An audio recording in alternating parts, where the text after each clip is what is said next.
สวัสดีเนาะสวัสดีมาทุกคนทุกคนสวัสดีพ่อแม่พี่น้องแล้วก็สวัสดีเมื่อทุกคนที่กำลังเบิ่งคลิปที่กำลังอยากศึกษาเกี่ยวกับพยาธิปิดปัว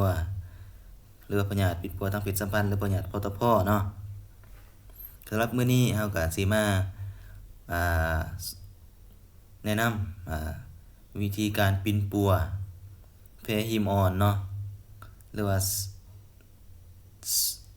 สารคลอริดเนาะสำหรับผู้ใดที่นั้นเป็นพยาธินี้เนาะหรือสำหรับผู้ใดที่อยากศึกษาก็สามารถเบิ่งเพิ่มเติมได้เนาะ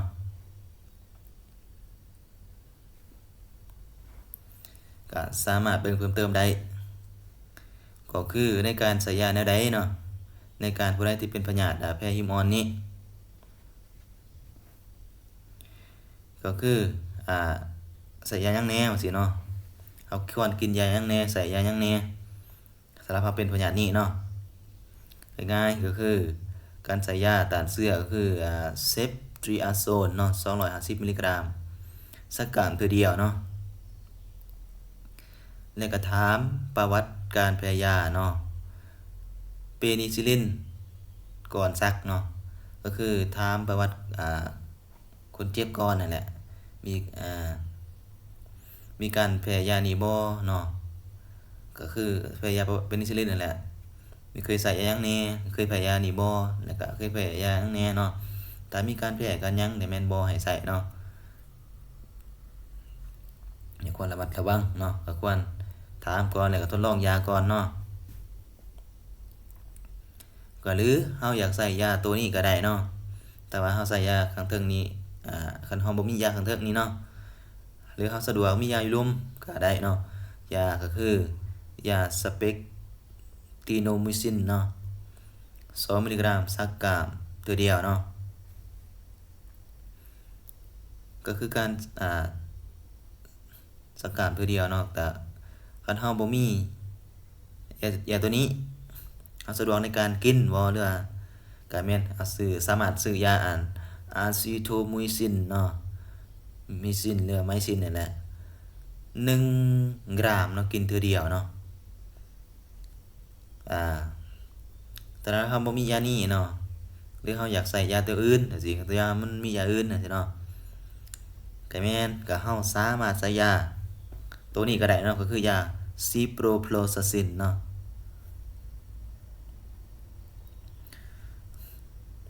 500มิลลิกรัมเนาะกิน2เทื่อต่อมื้อเนาะกิน3มื้อติดต่อกันก็คือเรากินยานี้แม่นกิน2มื้อเนาะก็คือกิน2มื้อนั่นแหละ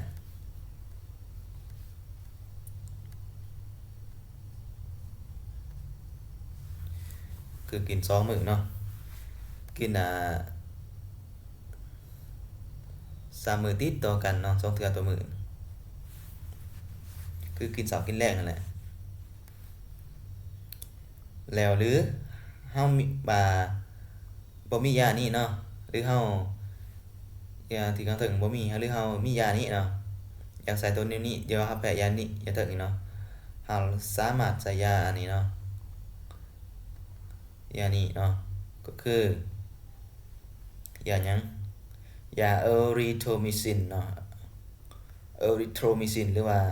บางคนก็อ่านว่าเอริโทรไมซินเนาะก็แล้วแต่เนาะ500มิลลิกรัมเนาะ500มิลลิกรัมกิน4เทื่อต่อมื้อเนาะยาสำหรับยานี่กิน4เทื่อต่อมื้อ4เทื่อต่อมื้อกินนี่7มื้อติดต่อกันเนาะแต่แล้วแต่สะดวกเนาะสำหรับบางคนก็สะดวกในการซักยาเนาะใช้ยาซิตริอาโซนซักกรัมเทื่อเดียวก็แล้วไปเนาะซักกรัมเทื่อเดียวหรือเฮาสะดวกแบบนี้ก็ได้คือกันหรือ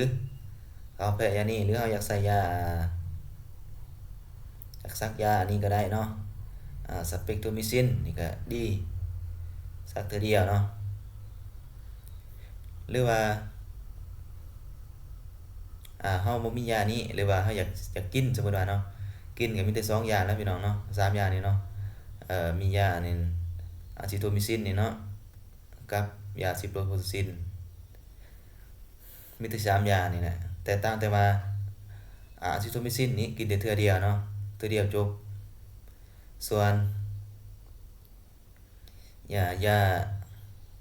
ซิปโรโพซินเนี่ยอาจสิกิน2เทื่อต่อมื้อจังซี่แบบว่าเฮาบ่มีก็บ่สะดวกเนาะมันกินหลายเทื่อโพดมื้อใดก็กิน3-4เทื่อต่อมื้อกินซ้ำอีกเทื่อกันอันนี้ยากเนาะ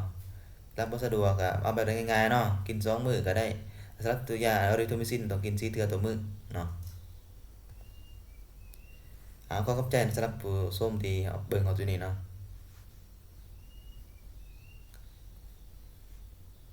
ก็สามารถเรียนรู้ได้ตื่มเนาะสามารถติดต่อได้แล้วก็สามารถ